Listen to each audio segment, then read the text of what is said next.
Mais quand vous avez l'œil, pasteur, sur le salaire de votre femme, vous êtes tout le temps derrière. Et des fois même, le jour de sa paye, c'est vous qui allez. Vous savez, pasteur, il y a des ex qui ne lâchent pas l'affaire. Il y a des ex qui ne lâchent pas l'affaire. Est-ce que la femme a le droit de connaître le bulletin de paye de son mari? Mais bien sûr. Ou le mari connaître le bulletin de paye de la femme si elle travaille? Bien sûr. Moi, je commence par l'homme d'abord. Son bulletin de paye doit être connu par sa femme. Ben, sinon, ce n'est pas votre aide. Il faut savoir pourquoi vous avez une femme. La Bible dit c'est une aide. Alors si c'est une aide, comment voulez-vous que je vous aide si je ne sais pas ce que vous avez? Si je ne maîtrise pas ce qu'il y a entre vos mains? La Bible d'ailleurs dit très bien une aide, c'est-à-dire on aide celui qui a quelque chose. On aide celui qui a entre ses mains déjà quelque chose. Alors il faudrait que la femme sache comment ça se passe de l'autre côté, comment on gère, comment on arrive à tenir les deux bouts. Il faudrait qu'elle sache. Et comme je le disais au début, c'est un cadre de transparence. Vous aussi, la femme, vous travaillez, votre mari doit savoir. Voilà pourquoi, pasteur, il est important de savoir avant le mariage. Savoir, vous mais vous embarquez sans avec compter qui? sur ça. Oui, savoir, surtout pour l'homme, pasteur. Parce que moi, il y a certainement des hommes qui... Parce que les hommes se sont fâchés pour ça. Oui, je sais, je sais. Oui. Je sais qu'ils se sont fâchés, mais voilà pourquoi je le dis. Il est important qu'un homme ne compte pas sur ça. Premièrement parce qu'il faut éviter de tomber dans la dépendance financière du salaire de sa femme. Et c'est très facile de virer vers ça. C'est-à-dire, quand vous êtes homme, vous êtes chef, vous connaissez le salaire de votre femme, il est important de ne pas avoir l'œil dessus pour garder votre autorité. Au fait, c'est dans l'intérêt de l'homme. Vous connaissez et ça s'arrête là. Ça s'arrête là. Oui. S'il y a, évidemment, on a dit que c'est une aide. C'est-à-dire que s'il y a des moments où ça craque, il y a des moments où ça ne passe pas, vous avez eu un retard de paye, ça arrive, eh ben, vous pouvez recourir à votre femme. Elle on a peut dit, payer le loyer c'est une pour aide. vous? Mais bien sûr, c'est une aide. Elle peut même payer les frais scolaires des enfants. C'est une aide. Mais voilà, vous voyez que pasteur, vous y allez pour recourir à un secours. Vous avez besoin d'un secours. Mais quand vous, en tant que chef, par exemple, votre femme est payée 4 000 $ par mois et vous commencez à avoir l'œil dessus. Pour un petit rien, vous demandez, même quand vous avez votre propre salaire, vous perdez votre autorité, pasteur. La femme est un être... Mais c'est votre ami, non? Vous avez dit qu'on est amis. Oui, c'est vrai, mais vous savez, c'est ce que j'allais même dire. Mon ami, c'est ce que j'allais justement dire. La femme est un être assez complexe. Elle a été créée d'une certaine manière, c'est-à-dire pour elle, le respect doit se maintenir.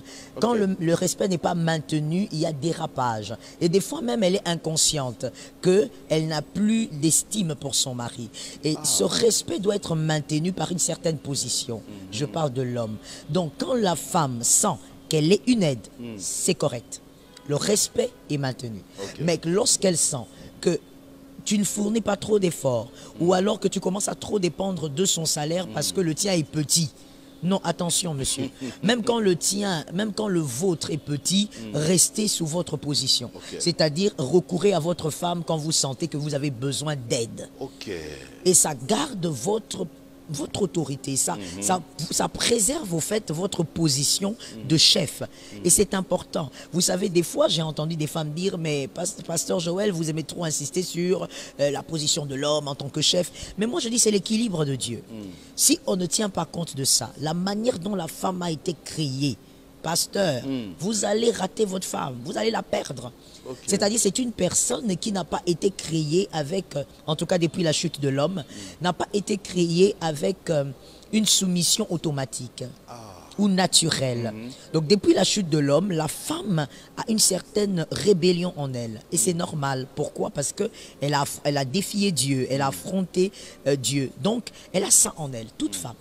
Et donc, c'est par la parole de Dieu et aussi par l'équilibre dans le foyer. C'est-à-dire que l'homme reste chef, qu'il garde sa position. Je ne dis pas un tyran. Je ne parle pas de tyran ici. Pas de tyran. Non, je parle d'un vrai chef. D'ailleurs, un vrai chef, c'est un vrai leader. Exactement. Il dirige, il coordonne, il oriente et il veille. Et de cette manière, avec cet équilibre, la femme aussi pourra se sentir épanoui dans son foyer.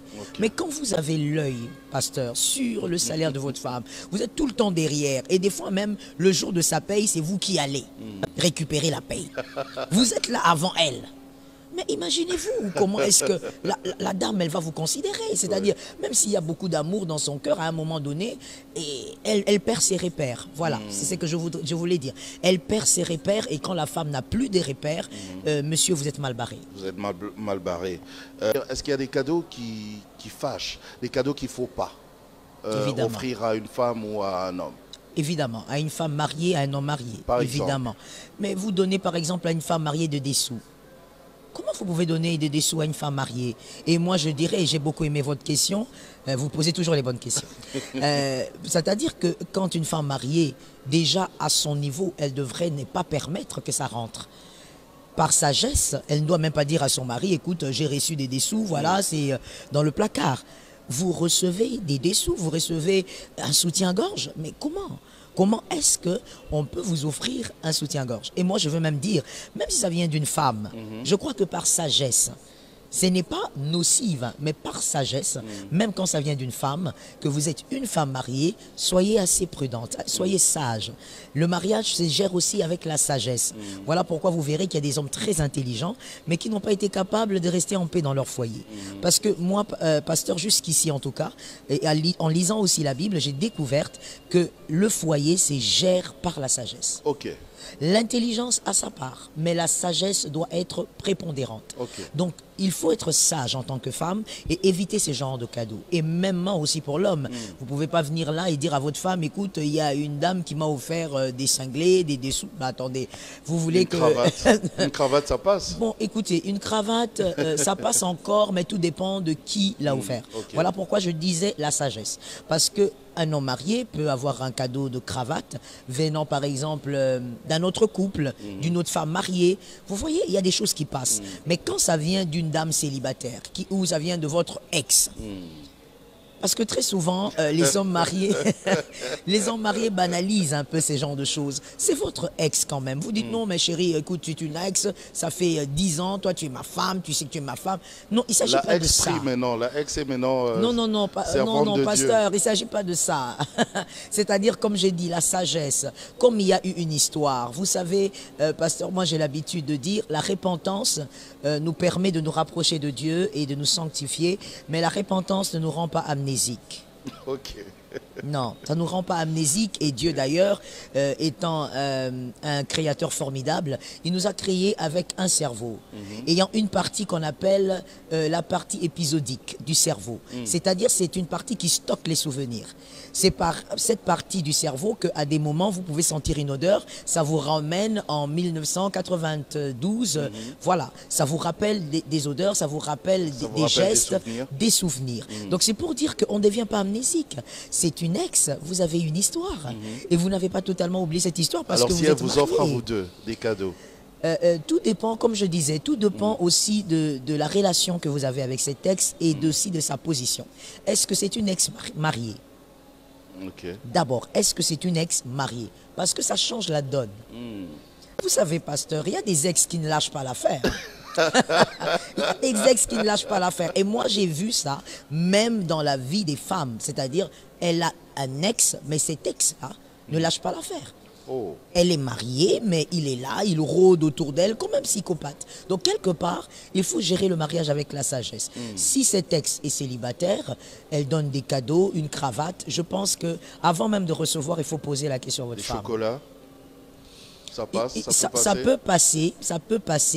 Et Parce qu'il y a chocolat et chocolat. Voilà, c'est ça que j'allais aussi dire. Ça veut dire il y a chocolat et chocolat, la boîte aussi parle. Alors ces chocolats-là, tout ça là. Ces genres de boîtes-là, voilà, romantiques là. Voilà. Il ne faut pas. Hein? Non, il ne faut pas. Il ne faut pas, pasteur. Vous êtes marié. Comment est-ce que votre ex vous donne des choses romantiques qui vous rappellent des souvenirs? Non, mais ce n'est pas avec cette boîte que vous allez amener à la maison et passer des bons moments avec votre femme. Je pense que ce sont des choses à éviter. Puisqu'on peut éviter, on évite. Même la parole de Dieu dit, l'homme prudent voit le mal de loin. Il se cache. C'est-à-dire, quand je vois qu'il y a un mal, je préfère me cacher. J'étais en train de dire à un monsieur hier, marié, qui me posait des questions sur son couple. Je lui disais, pasteur, que vous savez, quelqu'un peut être une bonne personne, mais des fois, il faut qu'on aide les bonnes personnes à rester bonnes. Ok. C'est important. Okay. Il ne faut pas que se focaliser sur les Judas, c'est-à-dire où est Judas dans ma vie, où est le traître, je dois être prudente. Il faut aussi aider les bonnes personnes à rester bonnes.